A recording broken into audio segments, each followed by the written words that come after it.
Hello. Today I'm going to talk about children who are struggling with the transition between their two homes. This might look like tricky, long handovers where children are experiencing big emotions, or it may look like children talking to one parent about wanting to spend more or less time at the other parent's house. It might even look like children refusing to go to one of their parents' homes. Now, this is incredibly common, and most families who are separated will experience this or some form of this at some stage. Children have opinions, and they, when they feel safe and comfortable to do so, will express them. And it's our role as parents to make space for those feelings and give them appropriate boundaries and a sense of appropriate control that they have over their lives.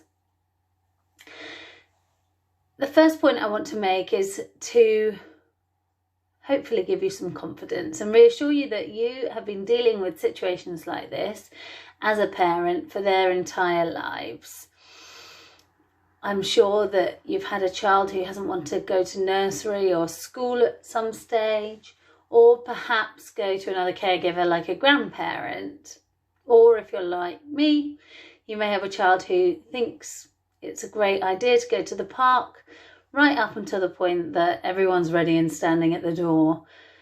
And so our role in managing these transitions for our children and with our children is something that I'm sure as a parent you're already an expert at. Now, every child is different. It goes almost without saying, but there are some commonality in the underlying issues and experiences that children are going through when these behaviours arise. Some of them might be them seeking some autonomy over their lives or more autonomy over their lives. So really testing the limits of how much control they have over their life.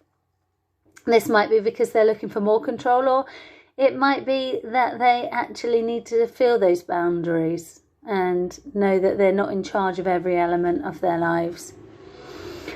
Children may be communicating their feelings about how they spend time with one parent. Now, this may be at one extreme a safeguarding issue where a child is communicating to another parent that they don't feel safe or happy or comfortable with their other parent. But there's a big spectrum as well around this issue, and a child may also be saying that they aren't enjoying the quality of time that they're spending with a parent. Perhaps that parent is busy and working and distracted when they're with them, or maybe they're running them ragged and they just want a bit of a chill out. So sometimes that can be what's going on underneath these issues. And the next few are linked. The issue of parental preference is one that I come back to again and again. Again, is a very common issue that all children will experience at some stage. They may well just feel at a certain stage of their life, considering what's going on in their lives, a stronger or a strong preference to be with one parent more than the other. And again, this may well have happened even when their parents were in a romantic relationship with each other. They may well have gone through a stage where they just wanted, say, daddy to do bedtime and only daddy to read their bedtime story. And the one that's linked to this, though, is a sense of allegiances. And we can see this in children as young as 2 who really are testing out whether or not they need to pick one parent over the other. And especially in young children, they haven't necessarily developed the skills to understand that they can love 2 people and 2 parents who may live in separate houses at the same time and with the same intensity. And so in this situation, you may see a child feeling like they have to choose one parent over the other. And finally, one aspect that may be feeding into it is when a child can pick up on how one parent feels about the other parent. And this may occur more where the relationship between the parents has ended less than amicably, or maybe the parents are feeling conflicting and difficult feelings about one another. Perhaps one parent has really betrayed the trust of another parent, and a child is able to pick up on this, especially older children. And so that can also be an underlying issue. So my tips for managing these issues, which you're very welcome to consider, have a think through, see if any speak to you as a parent, and try them out and see if they work. As I said, every child is different and you know your child best. So the first tip, when you suspect that your child may be seeking control over their own life or testing the limits of their control, is to introduce a focus on appropriate boundaries in more neutral areas of their lives. So with a young child, this may look like, to use the example I used before of going to the park, if a child wants to go to the park but at the last minute refuses, stays at the door, this may look like saying to the child, well, we're going to go to the park, that's the plan. Would you like to scoot to the park, or would you like to walk? Would you like to take your bike, or would you like to ride on my shoulders? Something like that, which really gives the child a sense that there is a limit to their control of their life, that they are going to go to the park now, but introduces an appropriate space within which they can exercise autonomy, so how they travel. Another tip, if you suspect that your child may be communicating a feeling about how their time is spent with one of their parents, is before you look into changing the amount of time that the child might be spending with them, or changing the certain days and times of these arrangements, which can take a long time to get in place in the first place, is to work on the quality of the time.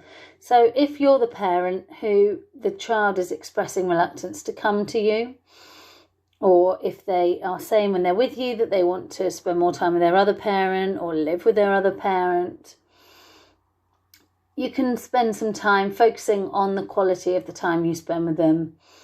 Now, this doesn't need to look like expensive day trips to zoos, nor does it need to look like you giving up work completely and becoming a stay-at-home parent. I talk a lot about love languages and the way that our children experience love. And if you know that your child experiences your love most easily through quality time or touch or gifts or words or acts of service, that's less easy with a child, then you can implement more of these things, and that should increase the quality of the time that you're spending with your child.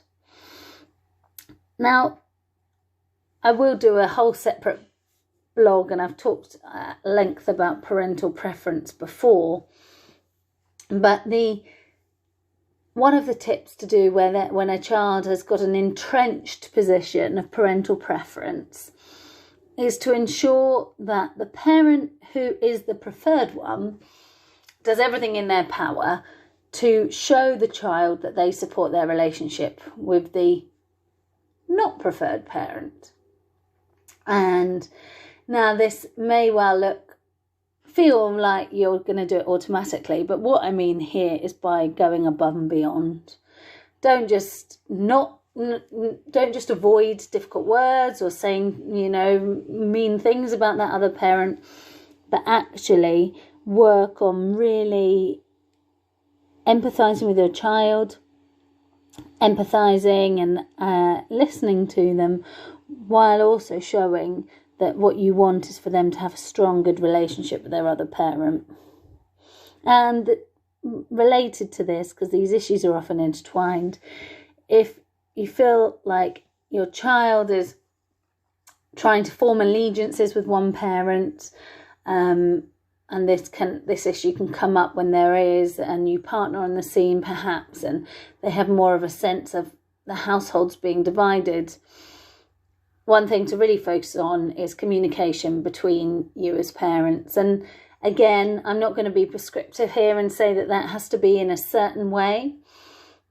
You know, whether you communicate best by text, by phone, by email, or via a communication book that your child brings between the homes. But what's important is that your child gets a sense that you are able to communicate with one another. And again, that doesn't mean the child has to hear you or see you talking, but if they can pick up on the fact that information passes between the two of you, not always via them, then there is less necessity for them to try and form an allegiance, because the two households that they live in are connected. So I hope these have given you a few tips to try. As I say, feel free to see if any resonate, see if any work with your child, and if not, and some of these issues continue, then I do encourage you to look out additional support. Try and keep your focus on your child's experience and what's underlying it, rather than just trying to solve the practical problems. And if you can seek that additional support, either from Paths Through Change or another type of therapeutic support, then you may well find that if you can identify and address the underlying issues, and the practical stuff will take care of itself. Many thanks for listening. All the best.